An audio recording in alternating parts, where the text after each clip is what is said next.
Hello, beautiful souls. I'm here today. I'm going to offer something a little different. I decided to read from my book, The Spiritual Seeker's Guide to Happiness. This book is available on my website. It will link you to Amazon, and I'll put the link below.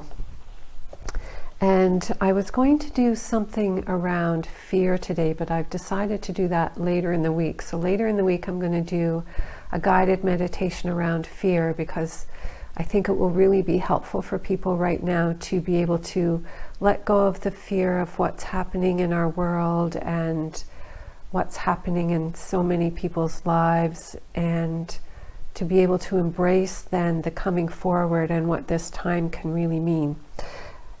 And today I decided to just share this book with you, and then I opened it up and realized that it would be great to just share a couple of these messages. So this book was channeled from the Council of Nine back in 2012. It's 350 pages of what I call their essays.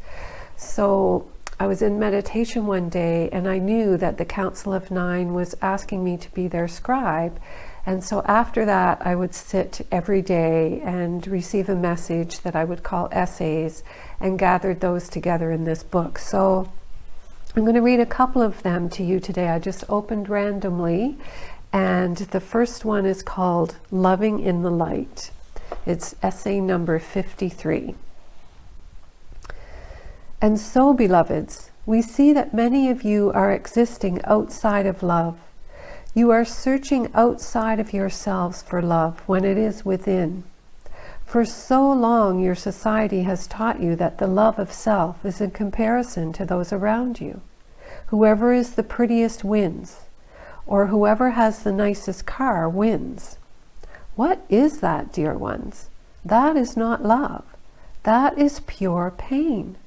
How could you ever keep up with that? It is division at its best. There is always someone with more than you and someone with less. Therefore, your worth is built up by being better than someone and diminished by being less than others. What a painful existence. It is for this reason that we wish you to understand that all the love of the universe resides within your heart, and to look inside and reflect that love to all of you. Every bit of you is lovable. And we ask you to begin to see that it is your uniqueness that is the most lovable part of who you are. You are like no other. Your face is like no other. Oh, to look in the mirror and appreciate that which is you, with no comparison to what society tells you a nose should look like, or what shape your eyes should be. How could that be true when so few fit that model? Of course it is false. The truth is that you are a perfect creation for your experience. Think of that when you look in the mirror. Your face was created exactly so that you could have the earthly experience that you chose. Your body size and shape was planned long before you were born, so that you could have the experience in life that was just right for you.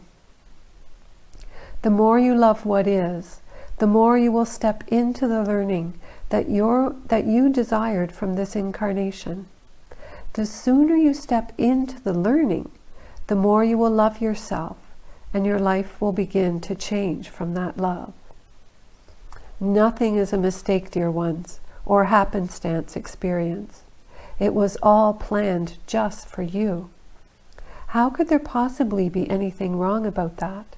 How could you desire something else when what you are is just what you asked for? Learn to love all of you, and you will change before your very eyes. Oh, your nose will not suddenly become smaller, or your hips shrink, but you will see your nose as uniquely you and love it for all that it has brought to your experience. Your hips will not shrink 2 sizes, but you will know that they are giving you life experiences that are perfect for you. So how could they be anything less than perfect? This is loving the self, dear ones. This is also how you learn to love your children, just for who they are. Love all the little quirks and demanding behaviors, and know that they will be enriched in their lives because of those traits. It is what they came for. The more you step into loving the self and your children in this way, the more you change the world. We mean that literally. Do you want to change the world? It begins with you. It begins by fully loving yourself for all that you are. All the parts that you have disliked all your life because they were compared to some standard that you could not meet, love them. Drop the false standards of society and make no comparisons.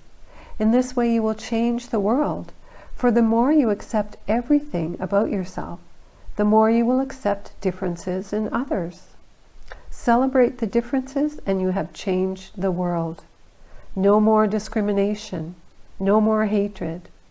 This is it, dear ones. When you raise your children with this awareness that they are perfect just as they are, then the world will change. We would like to add a note here in raising children.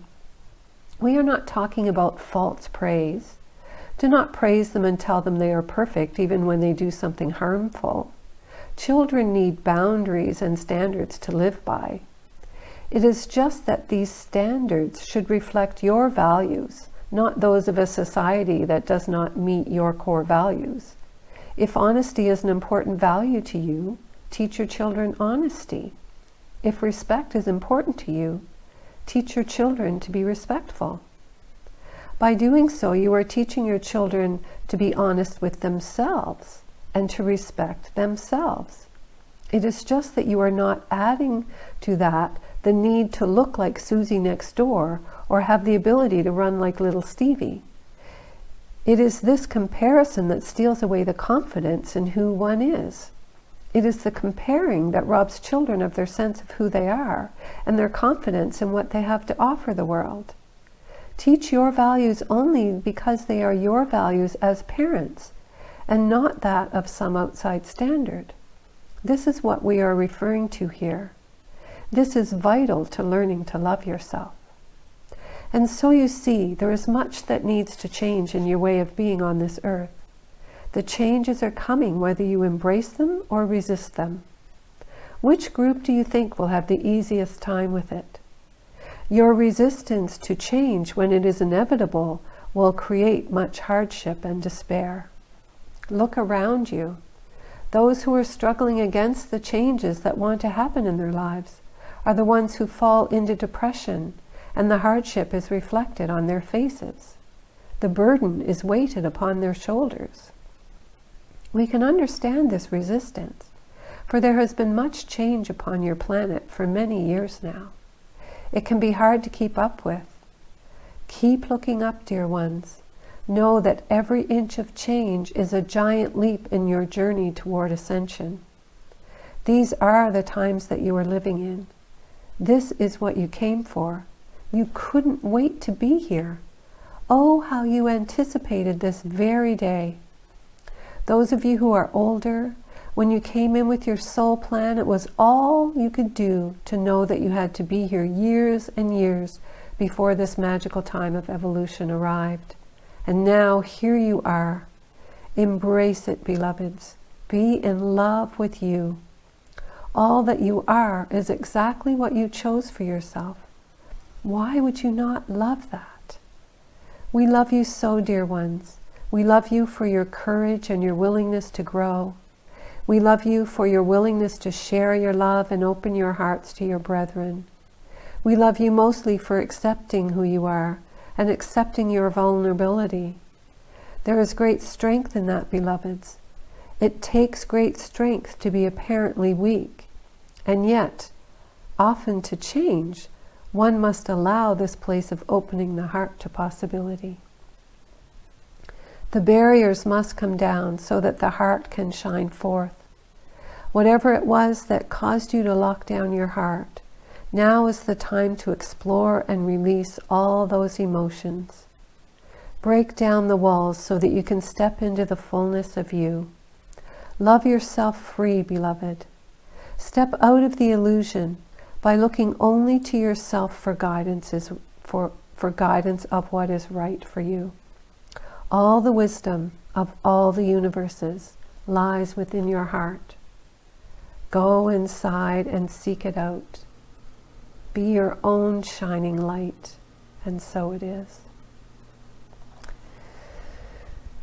I love the messages from the Council of Nine that are so encouraging, and almost all the messages are about love and helping us to understand that we deserve to be loving ourselves, and we deserve to be living in a world that loves us in return. And this piece about vulnerability, I think, is what is happening right now in the earth, where there are lives being lost and everybody's lives are being affected right now. And it really shows us how vulnerable we are to circumstance.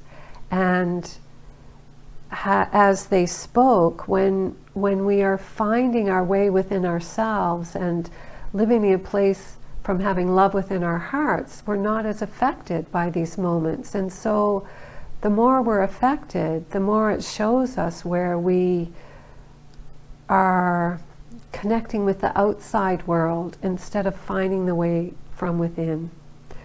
So there's one more message I thought I would share with you today. It's called Loving in the Light of Creator, All That Is. Essay number 72. And so it is, beloveds, that we have the great privilege of coming before you this day. I'm going to skip over a little bit. They're talking about passing the marker of December 21st, 2012, which is an interesting story. When I was writing this book, I had collected a few essays, and it was in 2012. And then one day I just had the thought, I wonder how many I should have for the book. How many would be the right number for the book? And I just got the number 100, which seemed to make sense. It seemed like a sensible number. And then I had the thought, I wonder if I were to channel the Council of Nine and write an essay every day from this day forward, wouldn't it be interesting if 100 essays would land on December 21st, 2012? Because that was the day of the end of the Mayan calendar and the day of the great shift that many people talked about. And so the next morning I got up and I counted how many essays I had so far, and then I counted ahead on my calendar, and sure enough, 100 essays, if I were to do one every day from that day forward, landed on December 21st, 2012. So I committed myself to doing that, and it really affirmed for me the power of this book and that I was on track in offering it. And there is great energy that comes from this book, from the Council of Nine, and there are people who use it daily just to open randomly, as I'm doing here today, to these essays and just letting the message be what is meant for you today. So I will read this one to you, number 72. So I'll just skip the first paragraph. Well, they say, and we rejoice at the coming together of souls who read these pages and who step into the desire to be all that they came to be and to serve their divine purpose on this earth. Yes, we rejoice at the calling to spirit, for it is by living in the connection to spirit that you find the fullness of life. The human mind does not lead to fulfillment, beloveds, we can assure you of that. It is your connection to Source that is where the love comes from and each heart yearns for. When you do not have it within yourself and look outside to find it there, what comes to you from outside is simply a reflection of what is within. Therefore, you do not find it there either. It is from within yourself that you find true love. It is by learning to love the self that you find fulfillment. It is by healing the wounds of the past that you get to the place of loving the self. Do not carry resentments about your past. It was all your chosen experience. It took all of you to a place of perfect experiences for your personal growth. So do not begrudge, but find the reason, the lesson in it all. That is where you will find the release. Take a good long look at it and discover what it was teaching you. What was the gift, dear ones? It is there somewhere. As we may have told you, our channel, Rashana, now Jane, had a traumatic event in her childhood that forced her to be dissociated from her body for most of her life. She could not fully relate to people. She was quiet and shy, unsure of herself. But she did the healing and found the gift. After 50 years of being disconnected, she found the gift as she was coming back. And that gift was to be so connected to Spirit. That gift was to live a life knowing only love. For you see, from her perspective, connected to Spirit and not the physical world, everything was love. So now, as she learns what it is like to be fully embodied, she also knows the gift of her ability to channel so clearly came from being disassociated. This is what we mean by the gift, dear ones.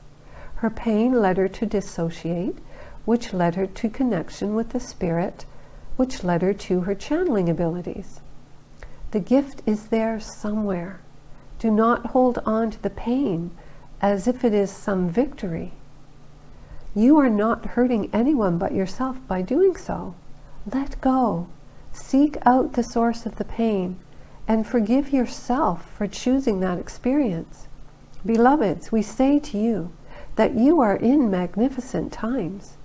This new era on earth is one in which many changes are going to begin to occur. Be ready to hop on board. Be ready to step into your role in this divine plan. You each have something special to offer. Do not hide behind your pain.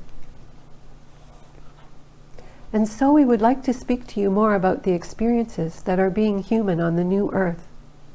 We say to you that it is time to have more appreciation for water. It is being discovered that water is much more than what was thought. There are people like Dr. Emoto who are showing the incredible properties of water to hold intention. What do you think this means in your life? Knowing that your bodies are mostly water, what could this mean to you? Could you program water to bring what it is you desire into your life? We say to you this is possible, and we will tell you why. It has been discovered that the properties of water are more like crystal. As many of you know, you can program crystals to hold your intentions. Think of where crystals are now used, in computers and a diversity of technology. So if water is of a crystalline property, imagine how you could use it to change your life, considering all the water in your body. Not only that, but your very genetic structure is becoming crystalline in nature. So you can literally program your bodies to hold what it is you choose to have in your life.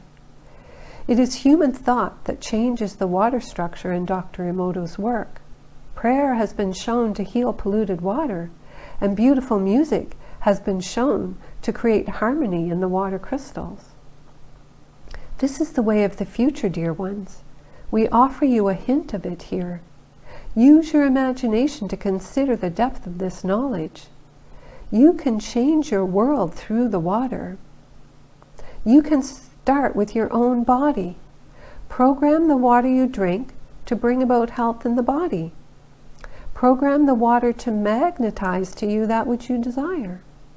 There is so much to discover that has been hidden, much that has been buried, both literally and figuratively, is being revealed in these times. That is part of what is so magical about this new earth and the evolution that mankind and all of creation is currently experiencing. You are rising up in awareness, and the vibration is causing the rising up of that which has been hidden. You see the play on words? Words are creation. Use them carefully. There is a reason that Rashana does not use the word want.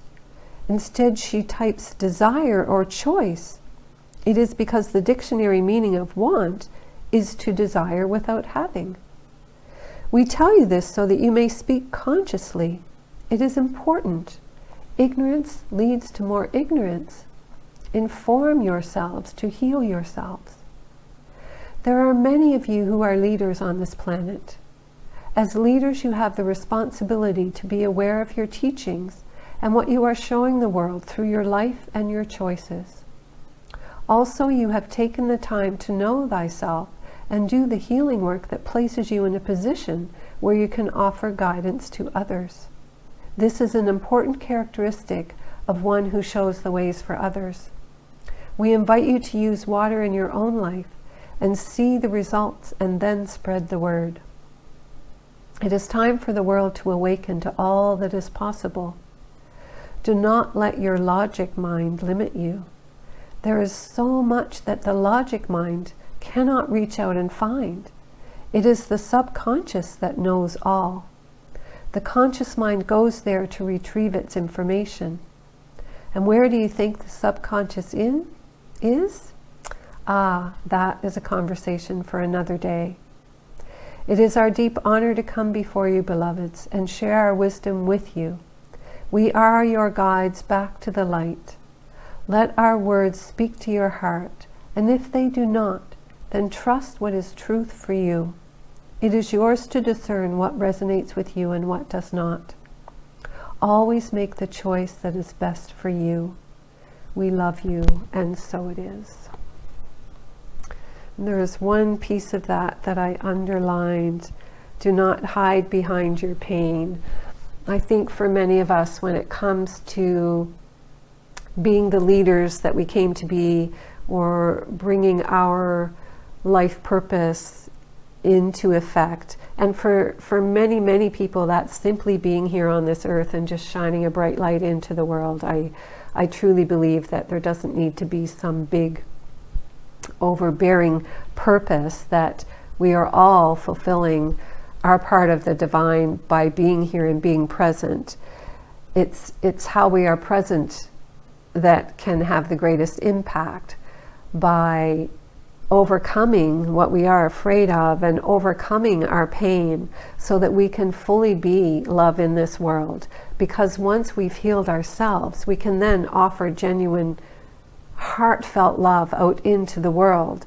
As long as we are still suffering from our pain and trauma from the past, we are responding to the world from a place of suffering. We are looking for love to fill up some emptiness, or looking for people to replace the love that wasn't there in our childhood, for example. So it's very important for us to do the inner healing work, and this is a message that comes through very often. So I just wanted to point out that piece about coming out from behind our pain is another reason for doing the healing work, so that we can step in fully into all that we are and what we've come to be. So thank you for being present with these messages. And again, I'll put a link below for this book if you would like to have this for yourself. And the essays, as the book went on, progressed in the depth of what they talked about. So in the beginning is very much about learning to love the self and know that we deserve love. And I know in the beginning of my journey, I devoured the Cryon books, and what I found about them, and also Marianne Williamson, A Return to Love, is that I had so little love for myself that I had to spend years getting these messages, and read a lot of the Cryon books, because what I found about them was they were just telling me to love myself. They were telling me that I was worthy of love. And at that point, honestly, I didn't believe that. So that's a big step in the process of coming back home to ourselves, depending on the level of pain that we've brought into the world from our childhood, that we've brought into our adulthood. So if you are someone who you recognize is not fully loving the self, then this book in the beginning is really helping you get to that state of knowing that you deserve love and coming to believe that for yourself. And the more books we find that share the messages that we need to hear with us, eventually it drops in and it becomes our own truth. And then we can move to the next level of what it means to be growing and coming back to our own divinity, back to our own light as a beautiful human upon this earth. And I love the words of the Council of Nine here about also loving our children and not comparing them to others, and creating judgment by doing that. It teaches them to judge themselves, and so then we all grow up wounded, judging ourselves for so much. I know there was a lot of comparison in my childhood, and that wasn't what created the trauma, but I know it really was harmful to me. I remember a time after my own children were born, sitting and talking to my mother about something, and she said, well, I don't know why that's such an issue for you. It never bothered your sister. And I don't know what the look was that overcame me, that was on my face, but it was enough to make her realize what she said, get up from the table and come over and give me a hug.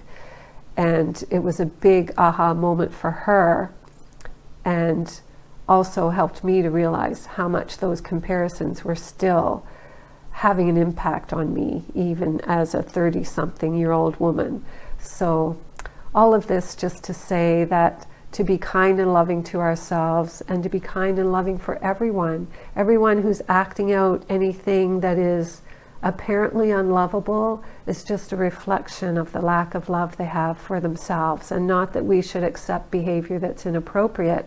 We can remove ourselves from the behavior if we can, or we can express to the person that the behavior is unacceptable and what we would like to receive instead of that. But also, we can do that without judging them. We can see the pain behind the words or the actions that lead to their behavior without accepting the behavior. We can still offer them love and compassion for what we see acting out.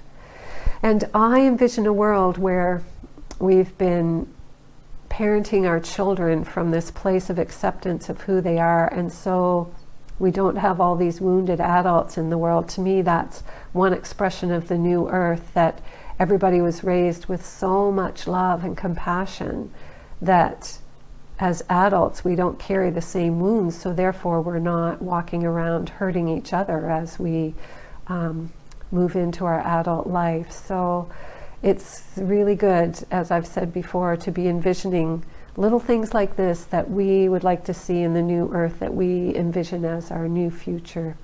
So I will leave it there. Thank you for being present. Thank you for being with me. So much love.